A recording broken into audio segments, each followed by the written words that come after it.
Assalamualaikum warahmatullahi wabarakatuh. Halo teman-teman, apa kabar semuanya hari ini? Mudah-mudahan semuanya dalam keadaan sehat walafiat. Tetap di rumah saja ya, dan jangan lupa selalu menjaga kesehatan.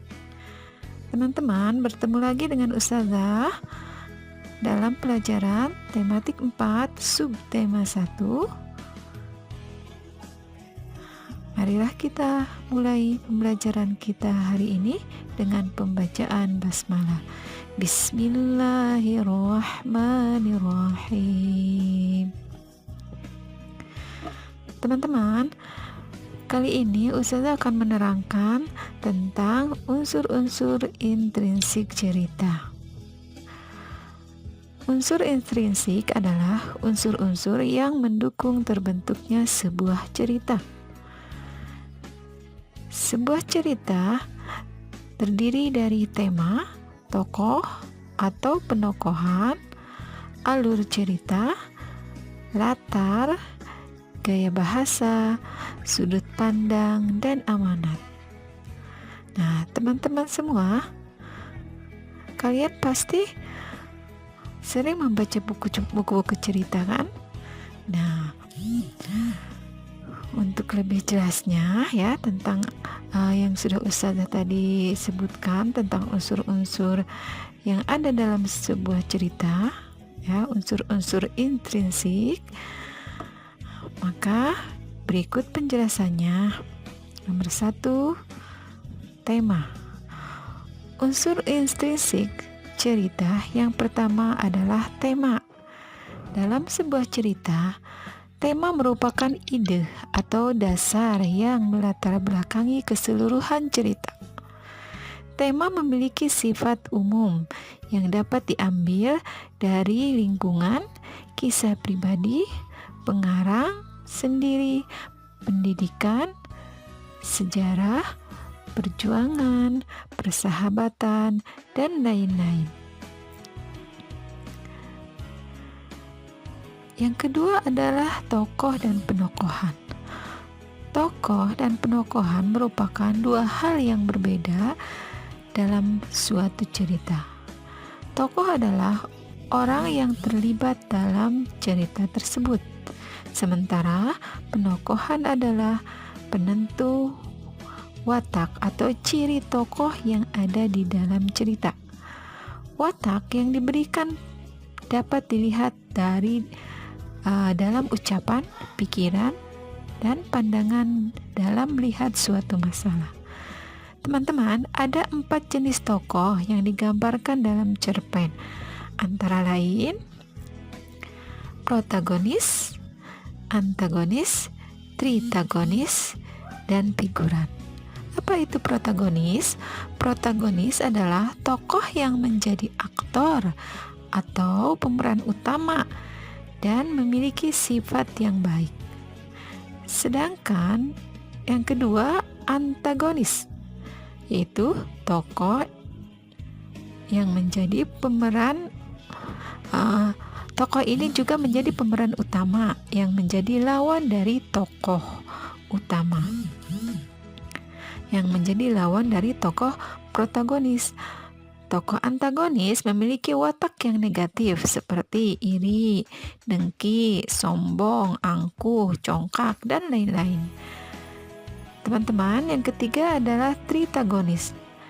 Tritagonis merupakan tokoh penengah dari protagonis dan antagonis. Tokoh ini biasanya memiliki sifat yang arif, bijaksana, ya. Yang keempat ya, figuran, tokoh figuran.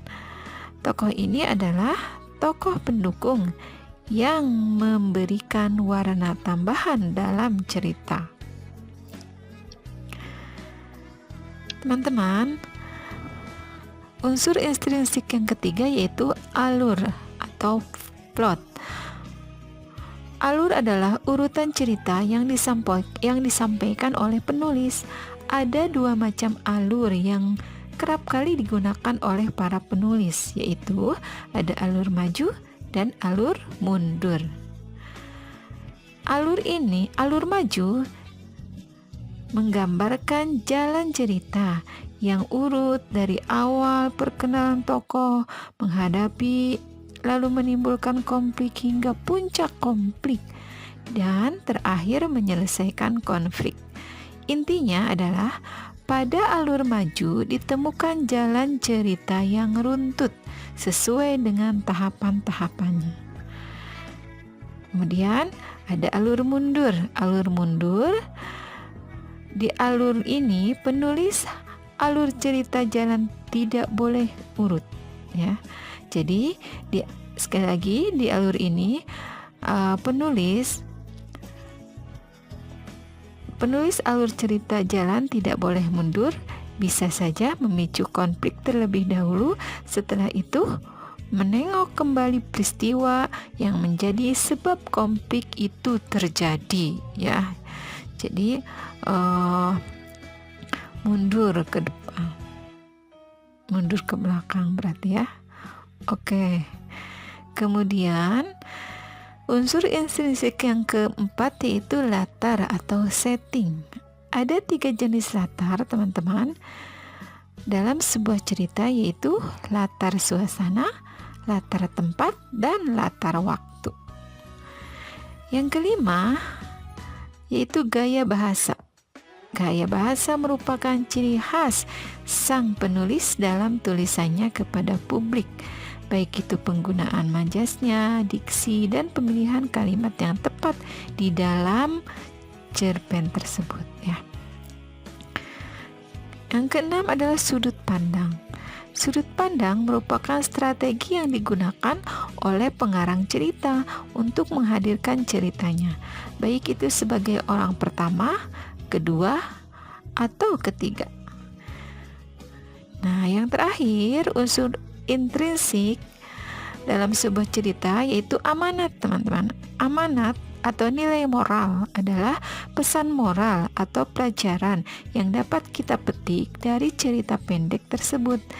Di dalam suatu cerpen, moral biasanya tidak ditulis secara langsung, tetapi tersirat dan sesuai yang dipahami pembaca dalam cerita tersebut.